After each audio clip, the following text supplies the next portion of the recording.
Today's video is brought to you by The Cold Plunge. Use discount code DAVE150 at checkout at thecoldplunge.com. Immediately save $150 off your purchase. That's DAVE150 at thecoldplunge.com. There's also a link below this video. This question from Nina for Wendy. Any key pointers for training for a 112-mile bike regarding building power on the bike to sustain a good speed for the bike in a full Ironman race?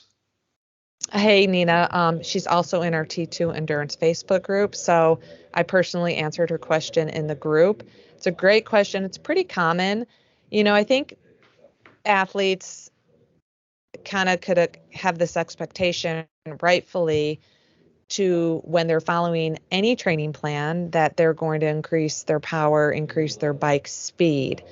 And it's important to recognize if you're training for an Ironman 112 miles on the bike, a training plan that you're following is not intended per se to increase your functional threshold power and or speed, because it's an Ironman training plan.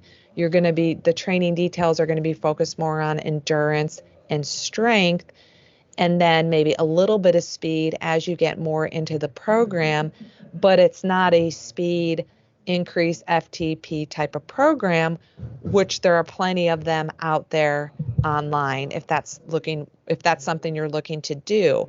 For example, maybe in the off season, when you're done racing and you want to focus on the bike, you can find a program that specifically is targeted to increasing your functional threshold power, and you train with a power meter, and that's something that you want to do.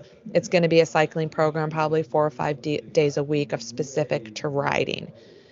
Also, if you're trying to increase your speed or power, it's important to make sure you have your training zones set, and I would assume you're training with a power meter. So making sure you do a functional threshold power test and you have proper zones. And no matter what type of program you're training for, whether it's an Ironman or different, you're following your zones based on your current fitness level, not on a fitness level that you want to be in 12 to 16 weeks.